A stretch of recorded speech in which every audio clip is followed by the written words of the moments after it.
guys, welcome to Rate the Dream, Life, Love, and Mortgages. I'm your host, Melissa Landon.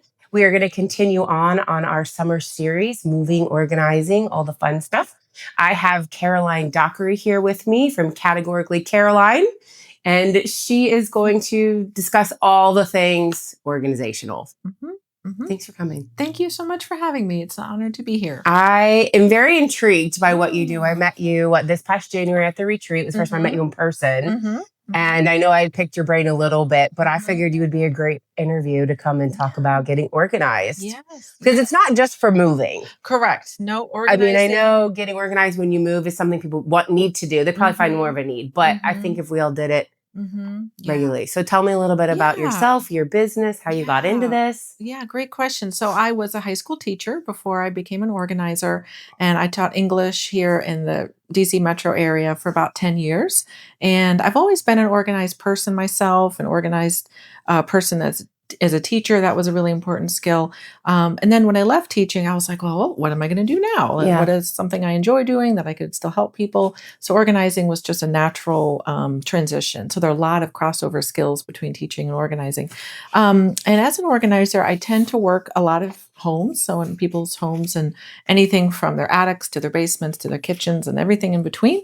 So that tends to be a lot of what I do. But I also, like you mentioned, do a lot of moves. So helping people get ready to move is kind of the most common time period in the moving process. But sometimes I help people on the move day. So if they need like a coordinator who's not, their family member, who's somebody who knows the journey that they've been on. Sometimes I serve as that role. So the work I do is very customized, and it's all about helping people transition from one chapter of life to another more seamlessly and with less, weight and burden, along the way. Now, how do you do that?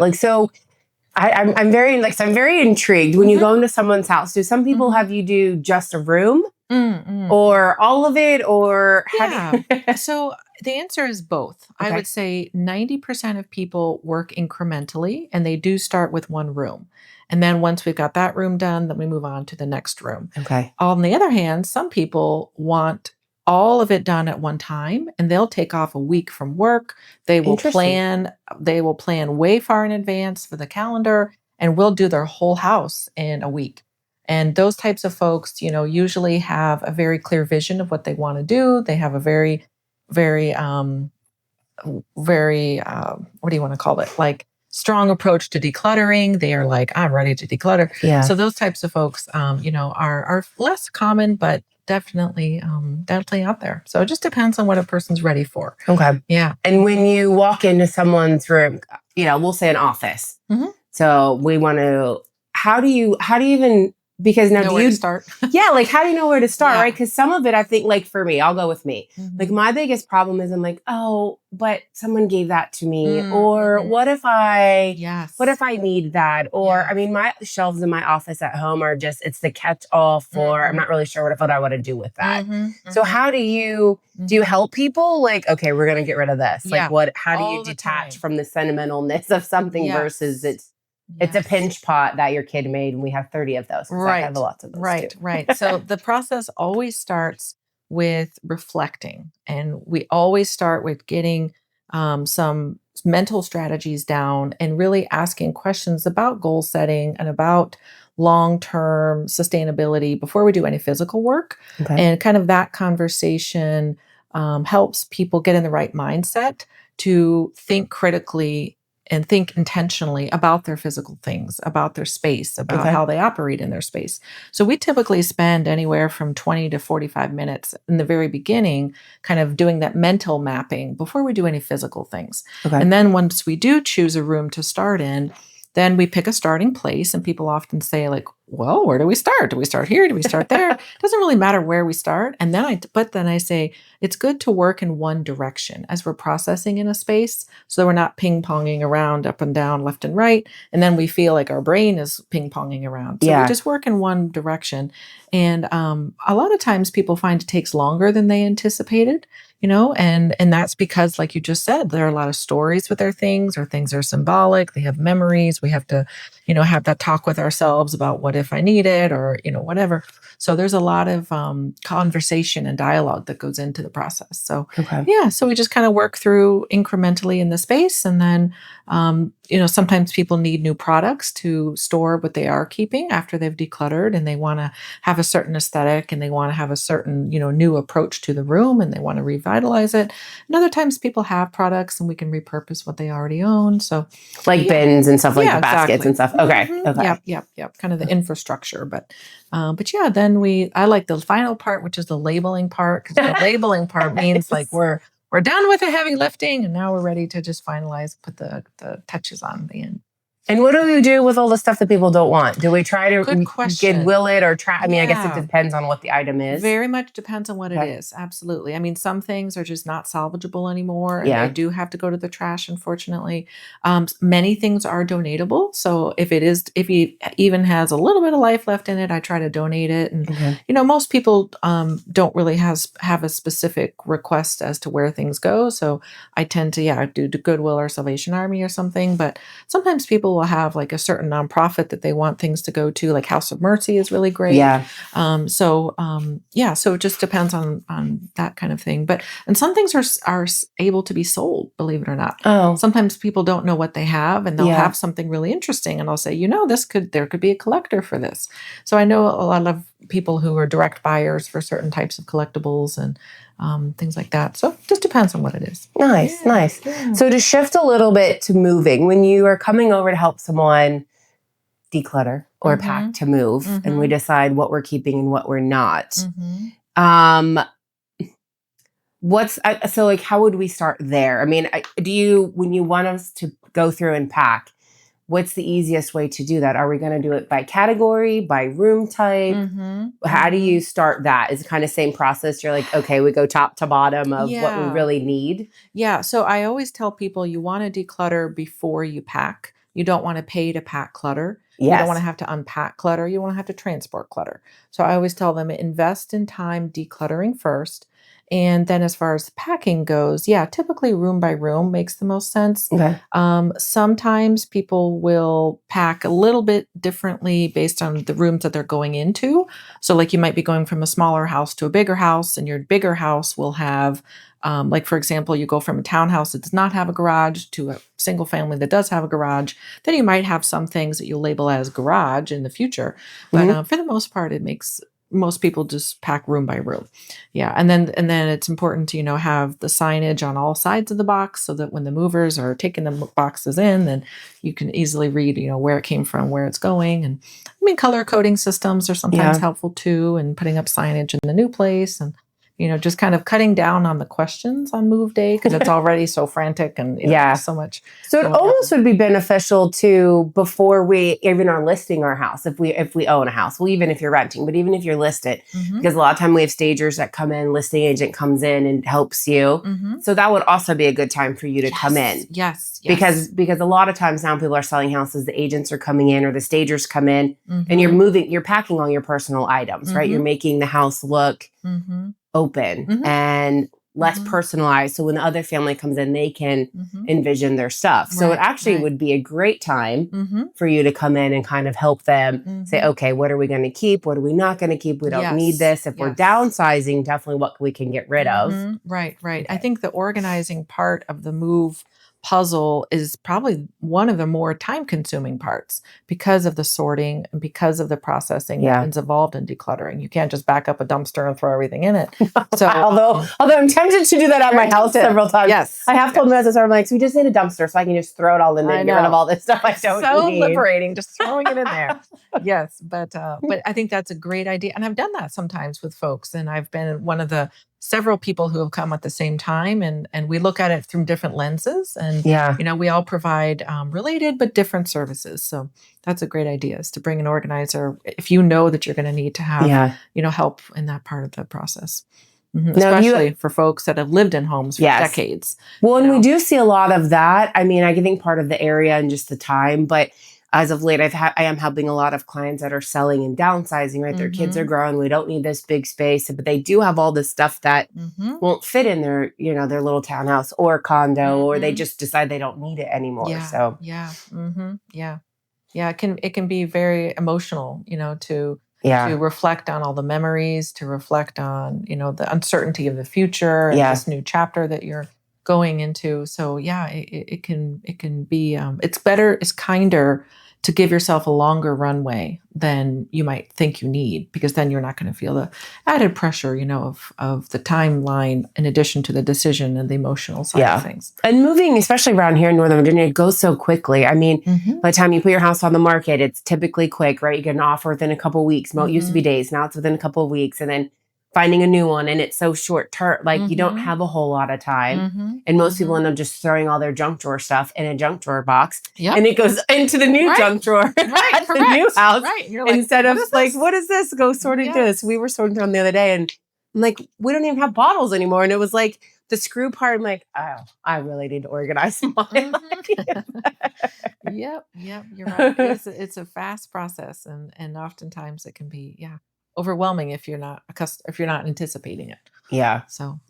Now, are you a big bin person where you put stuff in bins? Like, how do you, when people are unpacking, or like linen closets, or how do you suggest just some tidbits of ways to stay organized when you're unpacking, or just if you're not, if they're just watching this and are like, I'm intrigued. Yeah. I mean, I think a lot of times you have to ask yourself, do you want to see the stuff, or do you not want to see the stuff in the bin? And of course, we've all seen those clear acrylic bins that you can see everything in, which is nice if you like that. But sometimes people don't want to see all the products and all the different colors inside the clear bin. So they do want a quieter, opaque bin.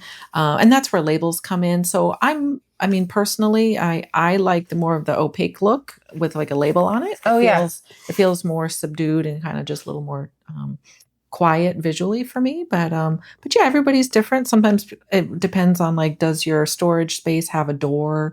Is it like in a pantry where you can close the door and you don't have to look at the stuff, or is it in a wide open space like in a bookshelf where you do look at the stuff, and then you might not want to look at all the little things, and then that's where you might want an opaque bin. So just depends on what you're storing and where it is.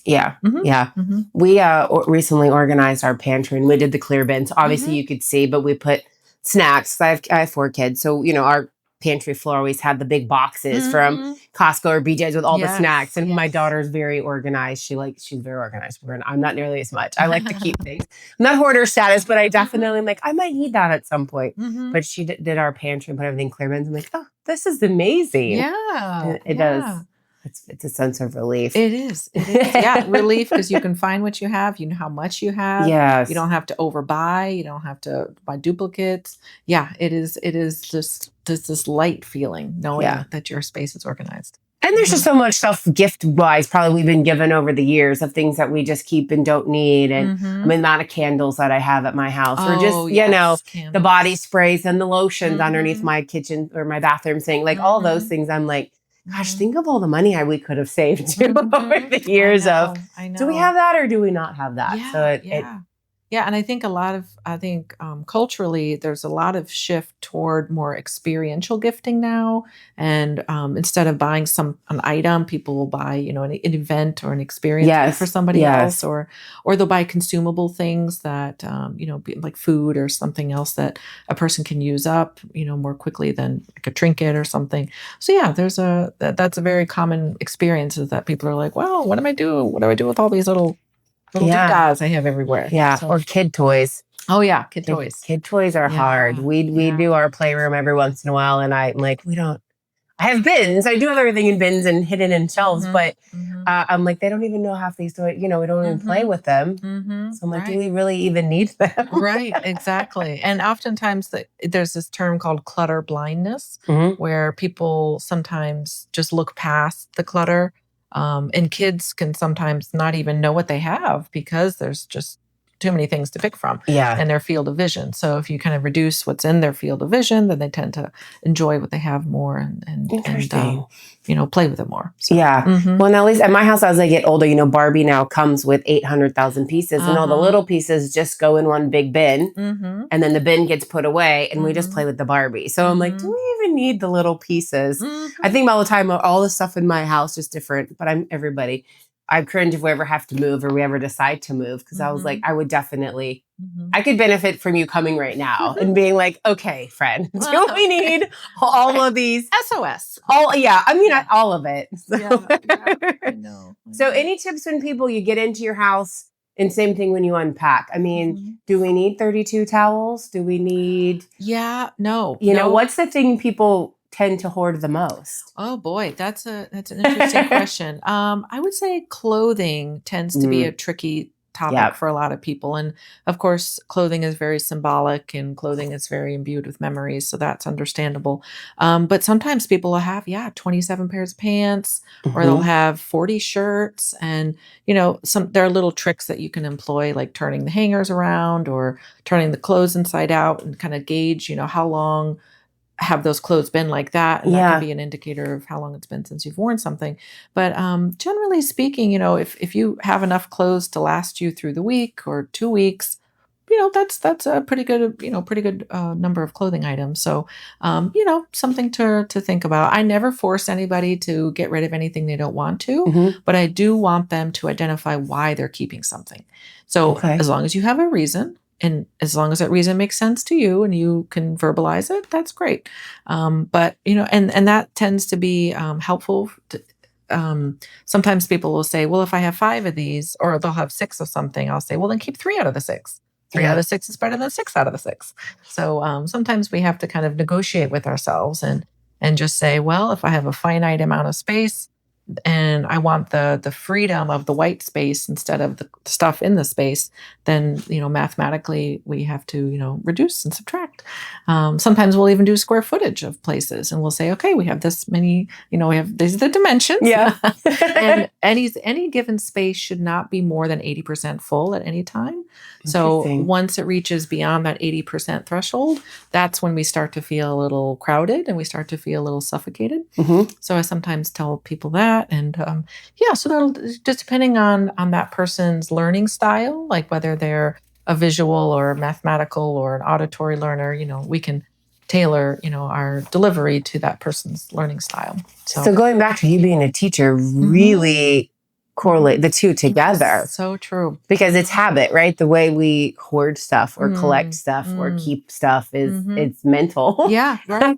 Right. In some instances. Yeah. And organizing, I tell people it's a lifestyle. It's not like a project, like, oh, I'm done. I'm organized now. I'm going to stay this way forever. Like, it requires maintenance. It requires thought. It requires effort over time. And, sometimes I'll go back and I'll help people, tweak the system that we've implemented 6 months prior or whatever. So, it's a journey. Like, it's one of those things that they have to kind of keep working on. So, but I'm so proud of anybody who reaches out for help, because that's not easy to do. Like, let somebody in your house and see all your things. And sometimes it's, there's some hangups that we've had to overcome to make that phone call. So I really admire people who reach out for help. Anything crazy that you've seen over the year? Like, what's the craziest or the, weird that you can say, right? Without humiliating or embarrassing any of your clients. Because I'm sure you've seen some wild stuff. Well, yeah. Or the weirdest, most, just someone had 100 bottles of something, or somebody had 7 colanders once in their kitchen. So that was interesting. Okay. 7 was a lot. And of course that happened because the first one got lost, the second one got lost. So it just kept happening. And she just used colanders a lot. So it's funny. So that was kind of funny. But it's funny. Everybody has different houses and different lives. Yeah. But there are a lot of commonalities. There are a lot of similar things. People are more similar than they sometimes realize. Yeah. So So nothing too crazy though. I mean, just kind of kind of just, everybody is kind of something interesting. So. All right. Any last tips or anything that we didn't discuss that you think is important? Well, just, if you know that organizing is a challenge or if it's not something you enjoy doing, just don't hesitate to reach out for help and just start with a small space if you need to. Sometimes we'll just do one closet or we'll do a couple drawers or something. Or so it's better to start small and like feel the positive impact of that small change than try to bite off more than you can chew, like doing your whole garage or something. Oh my goodness, that's overwhelming. Yeah. So, just kind of start small and be kind to yourself and set yourself up for success because it's a skill. I mean, and some of it might just be you coming in and being like, okay, like teaching teaching people how to very true go through their things or what we need or don't need or I keep using downsizing, but just kind of decluttering is probably the better word. Like, do we need 800 of this or that? I mean, I'm just speaking for my own self. When I open my cabinets, we don't even drink. We have all these wine glasses up top. I'm like, do we even need those? Like just things like over the years that we've collected or we've used that we don't anymore. I'm like, we could just declutter all of this. Yeah. I'm glad that you said it's a skill because it so is. And sometimes people think of disorganization as like some personal failure or some moral problem or something, but it's a skill that you can learn and just like any other skill. So it's not something to be embarrassed about. It's just a matter of, applying some effort, some time, some consistency, and, it'll make your life happier in the end. Nice. So, yeah. So my name is Caroline Dockery and my business is called Categorically Caroline. And I'm on the internet. If you could just Google Categorically Caroline, my website comes up. I'm on Facebook and Instagram. So, and my phone number, I'm a big texter and I'm available pretty much all the time for you to text is 571-762-2959. Perfect. Yeah. Well, thanks so much. And thanks for tuning in to our summer moving series here at Rate the Dream. Hope everyone has a great day. We'll see you next time.